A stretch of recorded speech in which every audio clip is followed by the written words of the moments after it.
नमस्कार दोस्तों, स्वागत है आपके अपने YouTube चैनल सनबिग क्लासेज में। प्लेटफॉर्म का नया प्रैक्टिस सेट आ गया है। रेलवे, आरपीएफ, आरपीएसएफ, एसआई एवं कांस्टेबल भर्ती परीक्षा के लिए इसमें 25 सेट दिए गए हैं, जो पूर्णतः जो है वो नए पैटर्न पे आधारित है।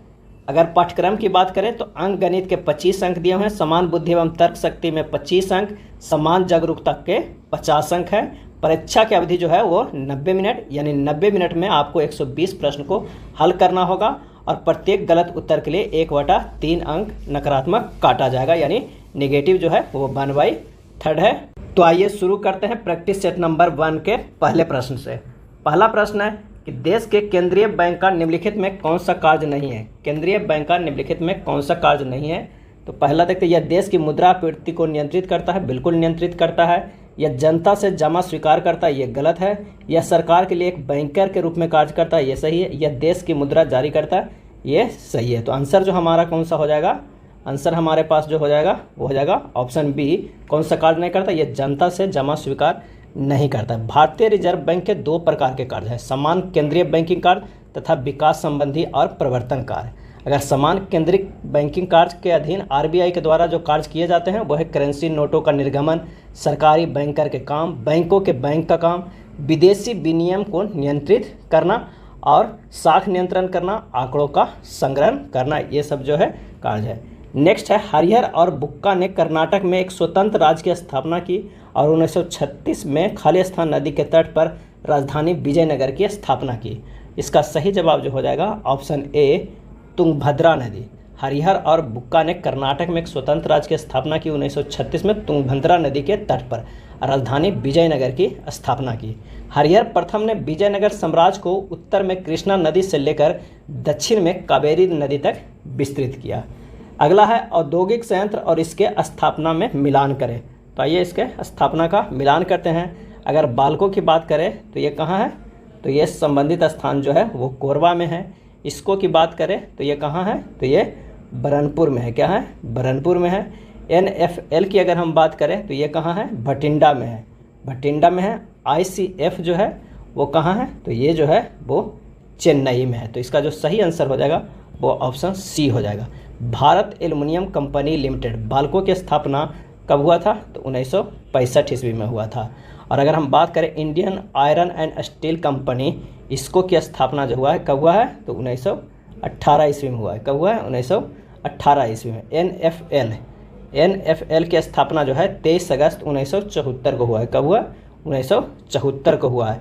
और आईसीएफ जो है वो पेरम्बूर, चेन्नई, तमिलनाडु, भारत में स्थित रेल कोचों की निर्माता है। इसकी स्थापना जो है 1955 में। कब हुआ था? 1955 में। नेक्स्ट प्रश्न है, हॉर्नबिल महोत्सव कितने दिनों के लिए आयोजित किया जाता है? हॉर्नबिल महोत्सव कितने दिनों के लिए आयोजित किया जाता है? और इसका सही जवाब हो जाएगा ऑप्शन डी, 10 दिनों के लिए आयोजित किया जाता है। हॉर्नबिल महोत्सव 1 दिसंबर से 10 दिसंबर तक मनाया जाता है और इसका आयोजन नागालैंड के स्थापना दिवस 1 दिसंबर के उपलक्ष्य में मनाया जाता है। हॉर्नबिल महोत्सव का आयोजन नागा जनजातियों के मध्य सहभागिता बढ़ाने व प्रदेश में पर्यटन को बढ़ावा देने के उद्देश्य से किया जाता है। हॉर्नबिल महोत्सव किसामा में नागा विरासत ग्राम में आयोजित किया जाता है। नेक्स्ट प्रश्न है कि जब नदी मैदानी क्षेत्र में प्रवेश करती है तो वह मोड़दार मार्ग पर बहने लगती है। नदी के इन मोड़ों को खाली स्थान कहते हैं और इसका सही आंसर हो जाएगा ऑप्शन बी, विसर्प कहते हैं। विसर्प यानी म्यांडर आंशिक रूप में निक्षेप तथा अधिकांश रूप में क्षैतिज तथा लंबता अपर्दन का परिणाम होता है।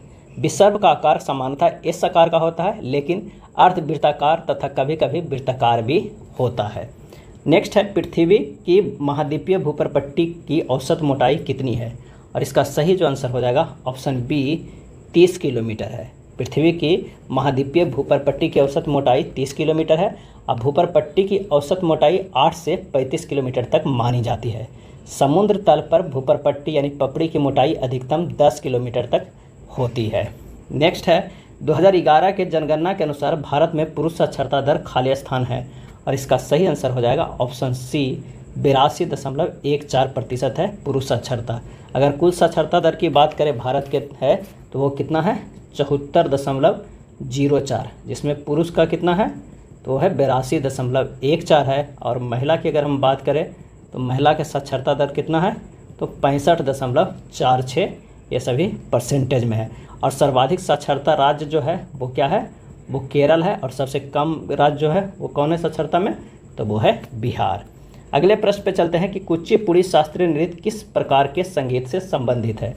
और इसका सही जवाब हो जाएगा ऑप्शन ए, कर्नाटक संगीत से संबंधित है कुचिपुड़ी। कर्नाटक संगीत शास्त्रीय संगीत की दक्षिण भारतीय शैली है। कर्नाटक संगीत में जो है वो 3 संत कवि बहुत प्रसिद्ध हुए, इन्हें त्रिमूर्ति या त्रिमान के नाम से जाना जाता है। वे संत कवि त्यागराज, मृत्युस्वामी दीक्षितार तथा और श्यामा शास्त्री थे। कर्नाटक संगीत के अधिकतर रचनाओं में मुख्यतः 3 अंग होते हैं, पल्लवी, अनुपल्लवी और चरण होते हैं। और अगर चैती की बात कहा जाए तो चैती उत्तर प्रदेश में गाया जाने वाले लोकगीत है। और कजरी भी उत्तर प्रदेश में वर्षा ऋतु के दौरान उत्तर प्रदेश में मुख्यतः मिर्ज़ापुर, वाराणसी और निकटवर्ती क्षेत्र में महिलाओं द्वारा गाया जाने वाला एक लोकगीत है। और हिंदुस्तानी संगीत में हिंदी, उर्दू, पंजाबी, ब्रज, मराठी आदि भाषाओं का प्रयोग होता है। अगला है निम्नलिखित में से किस त्यौहार को विजय उत्सव के नाम से जाना जाता है। और इसका सही आंसर हो जाएगा ऑप्शन ए, हम्पी महोत्सव को। हम्पी त्यौहार को विजय उत्सव के नाम से जाना जाता है। हम्पी विजयनगर साम्राज्य की राजधानी थी और हम्पी तुंगभद्रा नदी के तट पर स्थित है। नेक्स्ट प्रश्न है कि भारत के उपराष्ट्रपति के बारे में निम्नलिखित में से कौन सा कथन है जो गलत है भारत के उपराष्ट्रपति के बारे में। तो ये जो है वो है ऑप्शन सी, लोकसभा और राज्यसभा द्वारा पारित एक प्रस्ताव के माध्यम से राष्ट्रपति के अनुमोदन से इनके पद से हटाया जा सकता है। ये जो है वो गलत है। उपराष्ट्रपति जो है को बनाने या हटाने संबंधित प्रस्ताव सर्वप्रथम राज्यसभा में ही लाया जा सकता है। उपराष्ट्रपति पद का उल्लेख भारतीय संविधान के अनुच्छेद 63 में किया गया है। और ये जो पद है वो कहाँ से लिया गया है, तो वो यूएसए देश से लिया गया है। 69 में जो है वो शपथ ग्रहण के बारे में क्या है, शपथ ग्रहण के बारे में बताया गया है उपराष्ट्रपति का। और 64 में उपराष्ट्रपति को राज्यसभा का पदेन सभापति होने का प्रावधान किया गया है। नेक्स्ट है, ईश्वर चंद्र विद्यासागर ने खाली स्थान में लड़कियों के लिए स्कूल की स्थापना की थी। और इसका आंसर हो जाएगा ऑप्शन बी, कोलकाता में किए थे। कब किए थे, तो जब 1855 में जब स्कूलों का इंस्पेक्टर बनाया गया था तो उन्हें बालिकाओं को शिक्षा के लिए कई स्कूलों की स्थापना किए थे। और कलकत्ता में प्रथम बालिका स्कूल बेथुन बालिका स्कूल 1800 जो है वो कब हुए 49 ईस्वी में खोला गया था। और सावित्री बाई ने 1851 ईस्वी में बालिका स्कूल की स्थापना की थी। सावित्री बाई को भारत का प्रथम शिक्षिका मानी जाती है। नेक्स्ट है, निम्नलिखित में से किस वर्ष में सौलबाई की संधि पर हस्ताक्षर हुए थे। और इसका आंसर हो जाएगा ऑप्शन बी, 1782 ईस्वी में। सौलबाई के संधि प्रथम आंग्ला मराठा युद्ध जो है वो संधियों के मध्यस्थ बनाए जाने के कारण पूना दरबार अंग्रेजों के बीच 17 मई 1782 ईस्वी को ब्रिटिश ईस्ट इंडिया कंपनी और मराठों के बीच हस्ताक्षर किया गया था। सौलबाई मध्य प्रदेश के ग्वालियर जिले में स्थित है। प्रथम आंग्ला मराठा युद्ध जो 1775 से 1782 ईस्वी तक चला था की शुरुआत रघुनाथ राव तथा अंग्रेजों के मध्य सूरत की संधि 1775 ईस्वी से शुरू हुआ। अगला है, निम्नलिखित में कौन सा विकल्प सुमेलित है। इसका जो सही आंसर हो जाएगा ऑप्शन बी, लू यानी गर्म हवा। लू गर्म हवा विकल्प सुमेलित है। ग्रीष्म ऋतु में उष्ण प्रदेशों में चलने वाले शुष्क हवाओं को लू कहते हैं। और भारत में लू जो है वो अति तप्त हवाओं को कहते हैं जिनका तापमान 38 डिग्री सेंटीग्रेड से लेकर 49 डिग्री सेंटीग्रेड तक हो जाता है। लू उत्तर भारत में मई जून में चलने वाली जो है वो गर्म हवा है। अंतर्राष्ट्रीय क्रिकेट में मानक क्रिकेट गेंद की औसत परिधि क्या है। और इसका सही आंसर हो जाएगा डी, 8.81 इंच से लेके 9 इंच होता है। और क्रिकेट के गेंद का भार जो होता है वो कितना होता है, 155 से लेके 163 ग्राम के बीच होता है। भारत में कौन सी सड़क योजना वर्ष 1943 से 1963 के बीच सड़क विकास कार्यक्रम का पहला प्रयास थी। और इसका आंसर हो जाएगा ऑप्शन बी, नागपुर सड़क योजना। भारत में नागपुर सड़क योजना वर्ष 1943 से 1963 के बीच सड़क विकास कार्यक्रम का पहला प्रयास था। और बॉम्बे सड़क योजना भारत सरकार द्वारा 20 वर्ष 1961 से 1981 की दूसरी दीर्घकालिक जो है वो योजनाएं हैं। नेक्स्ट है, निम्न में से किसके द्वारा यह पता चलेगा कि कोई व्यक्ति 1 वर्ष पहले HIV से संक्रमित हुआ है। और इसका आंसर हो जाएगा डी, रक्त में anti-HIV एंटीबॉडी द्वारा जो है वो पता लगाया जा सकता है। HIV का पूरा जो पूर्ण रूप है वो क्या है, ह्यूमन इम्यूनो डिफिशियंसी वायरस क्या है? वायरस। एड्स विषाणु की शरीर में उपस्थिति की जांच अनेक तरीकों से टेस्ट किया जाता है, जैसे एलिसा जांच होता है, रैपिड जांच होता है, CD4 सेल्स काउंट होता है। ये सब जो है वो एड्स की जांच का है। वेस्टर्न ब्लड टेस्ट है, रीपा जांच है, करपास जांच है, ये सब है। नेक्स्ट प्रश्न है कि 50 सेंटीमीटर फोकस दूरी वाले अवतल दर्पण के लिए यदि वस्तु की दूरी 40 सेंटीमीटर है तो उत्पन्न आवर्धन खाली स्थान होगा। तो हमारे पास जो F दिया हुआ है वो कितना दिया हुआ है? -50 है। वस्तु की दूरी U जो दिया हुआ है -40 है। और आवर्धन क्षमता M जो बराबर हमारे पास होता है वो होता है F/F - U। मान रख दीजिए -50 बटा -50 -40, तो ये हो जाएगा कितना? -50 बटा -10 बराबर 5 हो जाएगा। तो आंसर जो हमारे पास कितना होगा? 5। ध्वनि किस माध्यम में अधिकतम चाल से गमन करती है? और इसका सही आंसर हो जाएगा ऑप्शन ए, ठोस में। ध्वनि ठोस माध्यम में अधिकतम चाल से गमन करती है। ध्वनि जो है अनुदैर्घ्य तरंग है। ध्वनि जब माध्यम से गुजरती है तो माध्यम के समानांतर संपीड़न एवं विरलन के रूप में गमन करती है। नेक्स्ट है वह विषमांगी मिश्रण जिसमें विलेय के कण घुलते नहीं हैं बल्कि पूरे माध्यम में निलंबित बने रहते हैं, खाली स्थान कहलाता है। आंसर हो जाएगा डी, निलंबन। क्या कहलाता है? निलंबन कहलाता है। वह विषमांगी मिश्रण जिसमें विलेय के अणु घुलते नहीं हैं बल्कि पूरे माध्यम में निलंबित बने रहते हैं, सस्पेंशन कहलाता है। और ऐसा विलयन जिसमें विलेय पदार्थों की मात्रा अधिकतम मात्रा में घुली हो उसे संतृप्त विलयन कहलाता है। नेक्स्ट देखते हैं कि कैल्शियम ऑक्साइड CO की जल के साथ अभिक्रिया के फलस्वरूप बूझे चूने का बनना खाली स्थान का उदाहरण है। और इसका सही आंसर हो जाएगा बी, संयोजन अभिक्रिया का। किस अभिक्रिया का? तो संयोजन अभिक्रिया का। अगर अभिक्रिया देखा जाए तो CaO प्लस H2O ये हो जाता है CaOH के होल ट्वाइस हो जाता है। गजनी का सुल्तान महमूद किस चोल राजा के समकालीन था? और इसका सही आंसर हो जाएगा ऑप्शन बी, राजेंद्र प्रथम। गजनी का सुल्तान महमूद राजेंद्र प्रथम चोल राजा के समकालीन था। राजेंद्र प्रथम का शासनकाल जो है वो 1014 से लेकर 44 AD तक था। और महमूद का शासनकाल जो है वो कब से कब था? 1998 से 1030 AD तक था। नेक्स्ट है सैर ए गुलफरोशन उत्सव कहाँ आयोजित होता है? सैर ए गुलफरोशन उत्सव कहाँ आयोजित होता है? और इसका सही आंसर हो जाएगा ए, दिल्ली में। चोल वंश के अभिलेखों में वर्णित बेट्टिकर खाली स्थान के रूप में लिया जाता था। और इसका सही जवाब हो जाएगा ऑप्शन ए, जबरन श्रम। चोल वंश के अभिलेखों में वर्णित बेट्टिकर जबरन श्रम के रूप में लिया जाता है। विजय आल्या ने चोल साम्राज्य की स्थापना की तथा तंजौर पर अधिकार कर नरकेसरी की उपाधि धारण किया था। अब भू राजस्व के कदमाई या कुडीमय कहा जाता था, जो कुल उपज का 1/3 भाग होता है। नेक्स्ट है ओलंपिक 2020 में भारतीय हॉकी पुरुष टीम के कप्तान कौन थे? सही जवाब हो जाएगा option D, Manpreet Singh. Olympic 2020 में भारतीय हॉकी पुरुष टीम के कप्तान थे मनप्रीत सिंह। भूगर्भ शास्त्र के जनक के रूप में किसे जाना जाता है? भूगर्भ शास्त्र के जनक के रूप में किसे जाना जाता है? और इसका सही आंसर हो जाएगा ऑप्शन ए, जेम्स हटन। भूगर्भ शास्त्र के जनक के रूप में जेम्स हटन को जाना जाता है। भूगोल या ज्योग्राफी शब्द का सर्वप्रथम प्रयोग जो है वो ग्रीक विद्वान एरिस्टोस्थनीज ने किया था, इसलिए इन्हें भूगोल का पिता कहा जाता है। हिकेटियस ने अपनी पुस्तक जस्ट पीरियड्स अर्थात पृथ्वी के वर्णन में सर्वप्रथम भौगोलिक तत्वों को क्रमबद्ध समावेश किया था। और आधुनिक भूगोल का जनक अलेक्जेंडर वॉन हम्बोल्ट को कहा जाता है। नेक्स्ट है 22 अप्रैल 2024 को मनाया गया पृथ्वी दिवस का थीम या विषय क्या था? और इसका आंसर हो जाएगा option C, planet versus plastic, जो कि 22 अप्रैल 2024 को इस बार मनाया गया था पृथ्वी दिवस का, उसका थीम था।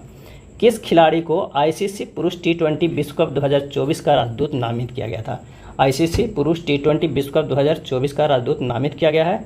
और इसका सही आंसर हो जाएगा option D, Chris Gayle, Usain Bolt, Yuvraj Singh सभी को नामित किया गया है। 8 बार ओलंपिक स्वर्ण पदक विजेता उसेन बोल्ट को भी ICC पुरुष T20 विश्व कप 2024 के रूप में राजदूत के रूप में नामित किया है। और ICC पुरुष T20 क्रिकेट विश्व कप जून 2024 में अमेरिका और वेस्ट इंडीज में आयोजित किया जाएगा। इस टूर्नामेंट में 20 टीमें भाग लेगी। क्रिस गेल, युवराज सिंह और उसेन बोल्ट ये तीनों को शामिल किया गया है। अगला है कौन सा अनुच्छेद संविधान में संशोधन करने के लिए संसद की शक्ति तथा इसके लिए प्रक्रिया से संबंधित है, और इसका आंसर हो जाएगा ऑप्शन ए अनुच्छेद 368 जो है वो संविधान में संशोधन करने के लिए संसद की शक्ति तथा इसके लिए प्रक्रिया से संबंधित है। भारतीय संविधान के भाग 20 के अंतर्गत अनुच्छेद 368 में संविधान संशोधन की शक्ति प्रक्रिया का उपबंध किया गया है। मिर्जा कामरान किस मुगल सम्राट का भाई था? मिर्जा कामरान, और इसका आंसर हो जाएगा ऑप्शन क्या हो जाएगा डी, ऑप्शन डी हो जाएगा। मिर्जा कामरान हुमायूं मुगल सम्राट का भाई था। बाबर ने अपने राज्य का बंटवारा अपने पुत्रों में कर दिया। इसने कामरान को काबुल और कंधार, मिर्जा अस्करी को संभल, मिर्जा हिंदल को अलवर एवं मेवाड़ की जागीरें दी थी। हुमायूं ने दिल्ली में दीनपनाह नामक नए नगर की स्थापना किया और हुमायूं नामा की रचना गुलबदन बेगम ने की थी। नेक्स्ट है भारत की पहली एआई संचालित एंड टू एंड डिजिटल लोक अदालत खालिस्तान में शुरू की गई थी, और इसका सही जवाब हो जाएगा ऑप्शन सी राजस्थान में शुरू की गई थी। 13 अगस्त 2022 को भारत की पहली पूर्ण डिजिटल लोक अदालत की शुरुआत हुई और पहली बार गुजरात में वर्ष 1982 में लोक अदालत की स्थापना की गई थी। नेक्स्ट है आर्म्स एक्ट जिसमें भारतीयों को हथियार रखने की अनुमति नहीं दी थी खालिस्तान में पारित किया गया था, और इसका आंसर हो जाएगा ऑप्शन डी 1878 ईस्वी में पारित किया गया था, जिसमें आर्म्स एक्ट जिसमें भारतीयों को हथियार रखने की अनुमति नहीं दी गई थी। लॉर्ड लिटन ने 1878 ईस्वी में भारतीय शस्त्र अधिनियम पारित किया था। भारत में राष्ट्रीय समुद्र विज्ञान संस्थान का मुख्यालय कहाँ स्थित है? सही जवाब हो जाएगा ऑप्शन बी गोवा में। भारत में राष्ट्रीय समुद्र विज्ञान संस्थान का मुख्यालय गोवा में स्थित है। निम्नलिखित में किस नदी में धुआंधार प्रपात का निर्माण होता है? और इसका सही जवाब हो जाएगा ऑप्शन बी नर्मदा नदी। नर्मदा नदी में धुआंधार प्रपात का निर्माण होता है। नर्मदा नदी जो है वो 1312 किलोमीटर जबलपुर के पास भेड़ा घाट की संगमरमर शैलों को काटकर धुआंधार जलप्रपात का निर्माण करती है, धुआंधार जलप्रपात का निर्माण करती है। नर्मदा नदी मध्य प्रदेश के अनूपपुर जिले में अमरकंटक पठार से निकलती है और सरदार सरोवर परियोजना इसी नदी पर है। अगले प्रश्न पे चलते हैं कि निम्नलिखित पंक्तियों से संबंधित है। सरफरोशी की तमन्ना अब हमारे दिल में है, देखना है जोर कितना बाजुए कातिल में है, और इसका सही आंसर हो जाएगा कौन सा? तो हो जाएगा ए राम प्रसाद बिस्मिल। यह पंक्ति शायर बिस्मिल अजीमाबादी का है, जिसे राम प्रसाद बिस्मिल ने ही लोकप्रिय बनाया है। 9 अगस्त 1925 के काकोरी ट्रेन डकैती में सरकारी खजाना लूटने के विचार पर राम प्रसाद बिस्मिल को जो है वो क्या दिया गया है? फांसी दिया गया है, और ये कहते हुए कि मैं इस राज्य के पतन की इच्छा करता हूँ, फांसी पे लटक गए। नेक्स्ट है रवि कीर्ति निम्नलिखित में से किस राजवंश के शासक के दरबारी कवि थे? और इसका सही जो आंसर हो जाएगा रवि कीर्ति किस राजवंश के शासक के दरबारी थे? तो इसका सही आंसर हो जाएगा ऑप्शन सी चालुक्य। क्या हो जाएगा? चालुक्य। पुलकेशिन द्वितीय 610 से लेकर 642 ईस्वी तक शासनकाल के विषय में जानकारी एहोल अभिलेख से मिलती है, और पुलकेशिन सेकंड के दरबारी कवि रवि कीर्ति द्वारा रचित प्रशस्ति उत्कीर्ण है। यह प्रशस्ति उस काल की काव्य कला का उत्कृष्ट जो है वो नमूना है। नेक्स्ट है एथेनॉल का एसिटिक अम्ल में रूपांतरण निम्न में किसका उदाहरण है? और इसका सही आंसर हो जाएगा ऑप्शन बी ऑक्सीकरण अभिक्रिया का। किस अभिक्रिया का? तो ऑक्सीकरण अभिक्रिया का। वायु का वह उच्चतम परिमाण जो अधिकतम अंत श्वसन प्रभाव के बाद निष्कासित की जा सकती है खाली स्थान कहलाती है, और इसका सही आंसर हो जाएगा डी फेफड़े का आयतन। वायु का वह उच्चतम परिमाण जो अधिकतम अंत श्वसन प्रभाव के बाद निष्कासित की जा सकती है फेफड़े का आयतन कहलाती है। मनुष्य का हृदय जो है वो 4 कोष्ठ का होता है। सरल उपकला उत्तक खाली स्थान होती है, और इसका सही आंसर हो जाएगा ऑप्शन सी 1 कोशिका के बराबर मोटी। सरल उपकला उत्तक 1 कोशिका के बराबर मोटी होती है। उपकला उत्तक अंगों के बाहरी एवं भीतरी सतह का निर्माण करती है। नेक्स्ट है एंजाइम टॉयलिन एमाइलेज खाली स्थान में पाया जाता है। एंजाइम जो है टॉयलिन एमाइलेज खाली स्थान में पाया जाता है। आंसर जो हमारा हो जाएगा ए लार में। एंजाइम टॉयलिन एमाइलेज लार में पाया जाता है। निम्नलिखित में कौन सी विषाणु की विशेषता है? और इसका जो आंसर हो जाएगा तो विषाणु केवल मेजबान पर ही बहुगुणित होते हैं, ये विशेषता है। आंसर हो जाएगा डी। स्वतंत्रता दिवस पर भारत के प्रधानमंत्री द्वारा ध्वजारोहण समारोह दिल्ली में निम्नलिखित में से किस स्थान पर आयोजित किया जाता है स्वतंत्रता दिवस पे? तो इसका सही जो आंसर हो जाएगा ऑप्शन डी लाल किला में किया जाता है। लाल बलुआ से निर्मित इस किले में रंग महल, दीवाने आजम एवं दीवाने खास अति महत्वपूर्ण है। दीवाने आम और दीवाने खास आदि महत्वपूर्ण इमारतें हैं। पिवोटिंग निम्नलिखित में से किस खेल से संबंधित है? पिवोटिंग, और इसका सही आंसर हो जाएगा ऑप्शन ए बास्केटबॉल से। पिवोटिंग जो है वो बास्केटबॉल खेल से संबंधित है। नेक्स्ट है, भारत के संविधान का कौन सा अनुच्छेद यह उल्लेख करता है कि संसद में कामकाज हिंदी या अंग्रेजी में किया जाएगा? और इसका आंसर हो जाएगा डी, अनुच्छेद 120 जो है यह कहता है कि संसद का कामकाज हिंदी या अंग्रेजी में किया जाएगा। निम्नलिखित में किस वर्ष भारत में पहली रेलगाड़ी चलाई गई थी? और इसका सही आंसर हो जाएगा ए, 1853 में चलाई गई थी। 16 अप्रैल 1853 में मुंबई से थाने तक आम जनता के लिए चलाई गई थी। और यह कितने किलोमीटर चलाई गई थी? तो 34 किलोमीटर चलाई गई थी। नेक्स्ट है, निम्नलिखित में से कौन सी कागज रहित बनने के लिए नेशनल ई विधान एप्लीकेशन नेवा कार्यक्रम को लागू करने वाला भारत की पहली विधानसभा बन गई? इसका आंसर हो जाएगा ऑप्शन सी, नागालैंड। कौन बन गया? नागालैंड। कौन सा देश चावल का सबसे बड़ा उत्पादक है? कौन सा देश चावल का सबसे बड़ा उत्पादक है? सही जवाब हो जाएगा ऑप्शन डी, चीन जो है वो चावल का सबसे बड़ा उत्पादक देश है। भारत के विदेशी व्यापार के संबंध में किस वर्ष को विभाजन का वर्ष कहा जाता है? और इसका सही आंसर हो जाएगा बी, 1991 को विभाजन का वर्ष कहा जाता है। शीतकालीन ओलंपिक 2026 की मेजबानी किसके द्वारा की जाएगी? शीतकालीन ओलंपिक 2026, और इसका सही आंसर हो जाएगा ऑप्शन बी, इटली के द्वारा किया जाएगा। 25वां शीतकालीन ओलंपिक खेल 2026 के मिलान और कोर्टिना इटली में होगा। और 33वां ग्रीष्मकालीन ओलंपिक खेल जो 2024 में इस साल होने वाला है वो कहाँ हो रहा है? तो वो हो रहा है पेरिस, फ्रांस में। क्या हो रहा है? पेरिस, फ्रांस में। भारतीय संसदीय समूह की स्थापना किस वर्ष हुई थी? और इसका आंसर हो जाएगा डी, 1949 ईस्वी में हुआ था। भारतीय संसदीय समूह एक स्वायत्त निकाय है जिसका गठन 1949 में 16 अगस्त 1948 को विधान सभा द्वारा अपनाए गए प्रस्ताव के रूप में परिवर्तित किया गया था। लोकसभा के स्पीकर समूह का पदेन अध्यक्ष होता है। भारतीय संसदीय समूह का जो है 1949 में किया गया था गठन, 16 अगस्त 1948 को संविधान सभा जो विधान द्वारा अपनाए गए प्रस्ताव के रूप में परिवर्तित किया गया था। भारत में कितनी बार आईसीसी पुरुष क्रिकेट विश्व कप एक दिवसीय की मेजबानी किया है? तो इसका आंसर हो जाएगा बी, 3 बार। कब कब? तो 1987 में, 1996 में, 2011 में और 2023 में। तो ये कितना हो गया? 4 बार। सॉरी, 3 बार नहीं, कितने बार किया गया है? तो 4 बार आईसीसी पुरुष क्रिकेट विश्व कप का आयोजन किया गया है। इस साल के अगर मिला दिया जाए तो 4 बार, 87, 96, 11 और 2023 में।